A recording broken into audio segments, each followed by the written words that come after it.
We are seeing, I think, today something changing on the northern border since this attack in Gaza, from Gaza into Israel 9 days ago, and everything that has gone on since.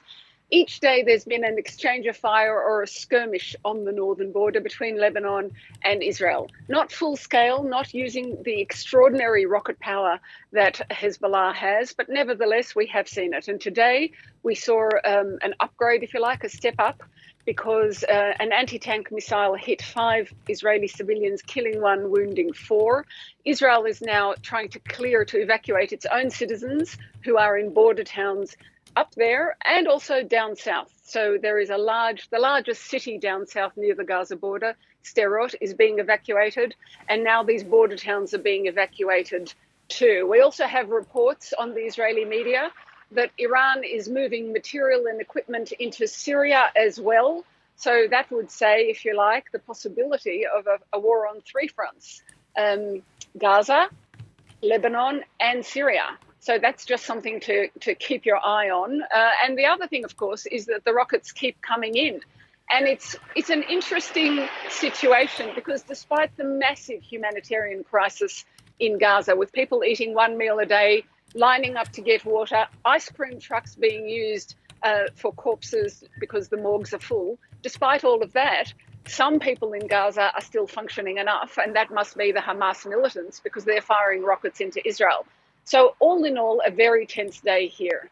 And of course, all of this is coming as Israel is moving forward on those preparations for what's been described as a major ground offensive into Gaza. Do we have any clearer on idea or how or when that could be?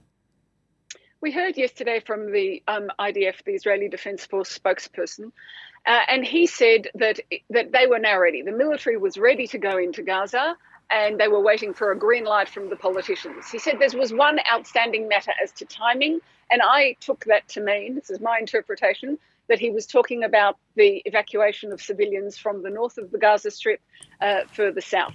As we know, that's a very sensitive issue inside the Palestinian territory.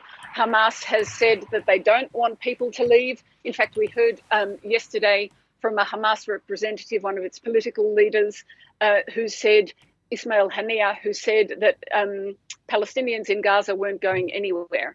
I have to point out that he is speaking from the luxury and comfort of Doha, not from any longer where he's been living since 2019, so he's not any longer in the Gaza Strip. There is one more debate which might affect all of this.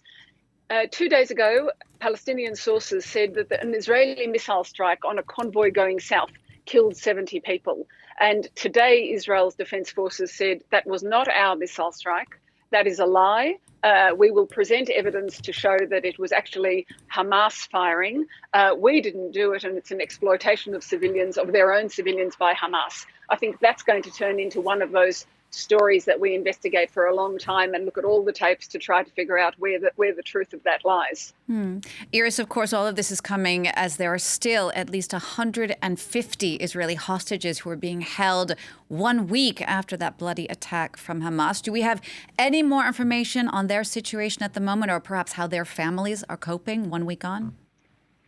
Well, because the answer to the first question is no, we don't know any more about them. The answer to the second question is that the families are desperate. You know, they don't sleep. They only worry about their relatives, not knowing whether people who are, well, from babies, children, women, men, injured, all the way up to people in their 80s, how are those people faring? They don't know. We have heard announcements from Hamas every so often from the military wing saying that a certain number have died. On day 2, it was 4, and they've died in Israeli airstrikes. On day 2, it was 4. On day 4, it was an additional 9. Yesterday, additional 13. Yesterday, I heard about 9. You can't corroborate any of that.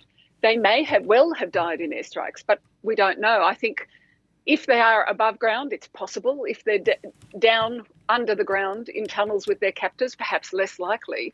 But nevertheless, I think it's an attempt. It's a psychological warfare. It shows how these poor people are being used to continue this warfare by another means, because we can't corroborate it, we can't check it, and it's just keeping the plight of the refugees in the public eye and in the Israeli public eye, definitely.